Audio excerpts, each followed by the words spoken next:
Whenever I hear people say perfect, to me they may as well be saying that's enough. You've learned enough, you've progressed enough, just stop there. You can't get any better.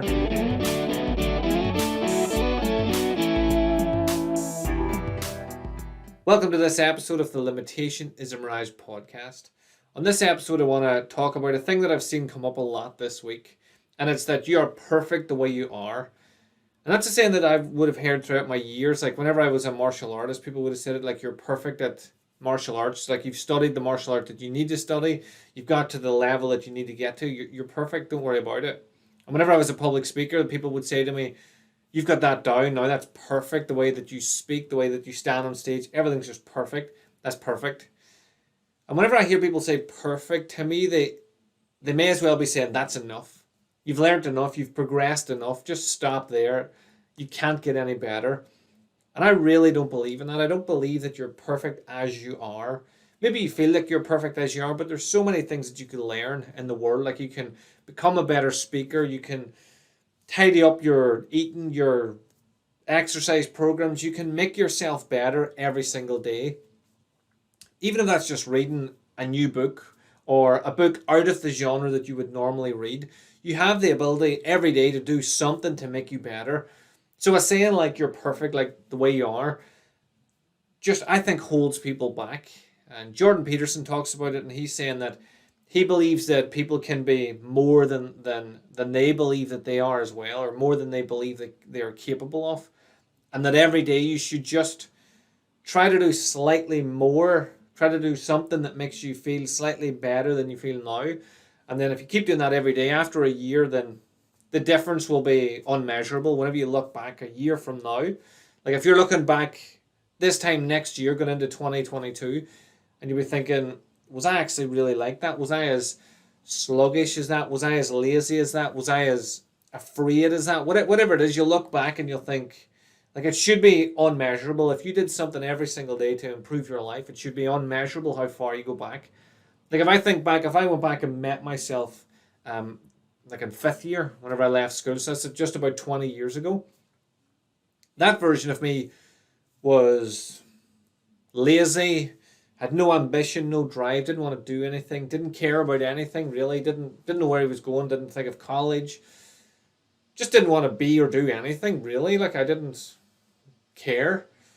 So then whenever I started doing martial arts, that sort of drove me to improve myself. But even at that, I met gurus and masters throughout the time, and I would look at them and think, you look like you've stopped, like you're not trying to improve. Whenever I learn a move, I want to find out everything about it and how I could break that down, make it simpler, make it faster. Something that always came up in martial arts was that you should make it second nature. And I used to sit there and think, well, if it's second nature, then surely first nature is me to get punched in the head, and then second is to do some sort of karate move or martial art move. I want it to be first nature. So I'm not saying that I walk around like ready to fight all the time or I'm super alert, but like I'm aware, I'm very aware. So then the chances of something happening that shocks me is lessened by the fact that I'm aware. I'm not going to say that I'm unshockable. I'm just saying that I'm more aware, like I'm aware of my surroundings and my environment and everything, and I'll not put myself in a position that I think is going to cause me to be in danger or anything like that. So whenever, back to the saying, you're perfect the way you are, like I've been saying it for years, I truly believe that everybody listening to this, everybody watching this, everyone that ever interacts with me, I say it all the time, that you can improve, you can be better. Better than what? Better than who you are and what you are right now.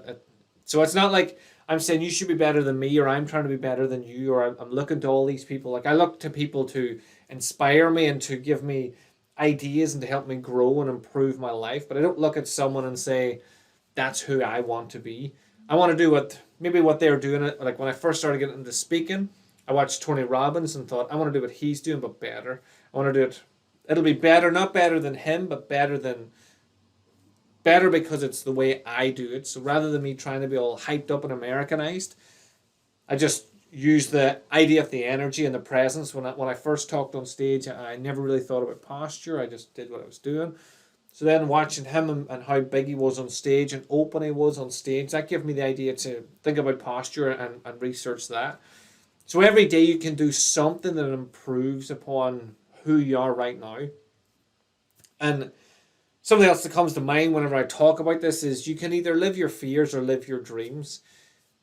If you want to be a public speaker, for example, then learning about public speaking, doing courses, watching videos, researching, practicing. Like I walk around my house and going over some routines and talks that I'm going to give. I walk around doing them just to get used to doing it and to feel how I can emphasize words, how I can bring more energy to it, whatever it is. So I can always grow and improve. So if you wanted to be a public speaker, that's what you could do. If you want to be on stage, that's the type of thing that you could do. Or you could just think about it and then let your fear override it and think to yourself, well, I'm not really good at that, so I'm not going to practice it. Like all the weapons behind me, if you're listening, you can't see them, but there's swords and nunchucks and staffs. Whenever I first went over to England and I watched the guys do the weapons routines, I was just blown away. I thought that is amazing. And if I could ever get there, that would be just unreal. But I stayed away from the weapons. I never handled them. I never even interacted with them at all until I was allowed to. But I noticed over the years that other people get a feeling for them, just test them out and just play around with them. So when I started, I had a fear of the weapon. I might get cut. I might hurt myself. I might do this, that, and the other. Whereas the people that had played around with them, I never really thought about it, but I just started with nunchucks by myself, just throwing them around and busting myself with them. And I had no fear of them because I didn't know any better. When it came to nunchucks, I was very stupid. I watched Bruce Lee movies and just tried that. But whenever I was learning the Shaolin martial art, the weapons seemed mystical, and you have to be a certain level and have a certain stance and strength to be able to wield them. So whenever I started to learn the actual weapon, there was a bit of fear that I had to overcome to actually get to the point where I could grade in that weapon. So you can live your fear or you can live your dreams. I personally would suggest living your dreams, and that just means working every day towards it. So whatever it is that you decide you want to do, then work towards that. You don't have to stay there. So initially I wanted to be a martial arts instructor, and then I worked towards that, got to there and thought, actually I want to do more. I want to do more with my life. So then I moved on and just kept growing until I started to do all the stuff that I do right now. So think about whatever it is in your life that you want to do, want to achieve. Are you holding yourself back out of fear, out of lack of knowledge, or laziness, or whatever it is, and then make the changes that you want to make if you actually want to improve upon your life. So back to the very first saying, you're perfect the way you are. And I believe that to be true. I believe we can all improve upon ourselves and we can all grow. And you do that by overcoming fear, focusing on a goal, on a dream, whatever it is, and moving towards that. So I hope this helps you. If you have any questions or anything you want to add or to let me know, then please feel free to reach out to me. Until the next video, have an amazing day, whatever you get up to, and I will speak to you again tomorrow. Tomorrow? I'll speak to you tomorrow. Next week. Speak to you tomorrow comes from me doing daily podcasts. That's still locked in there somewhere, and when I forget what I'm talking about, sometimes that comes out. So have an amazing day, whatever you get up to, and I will speak to you next week. Like and subscribe, and forgot about that bit too. Like, subscribe, all that jazz. Normally I really hate a rambling end, but I'm doing a rambling end now. So have a great day, and I will speak to you soon.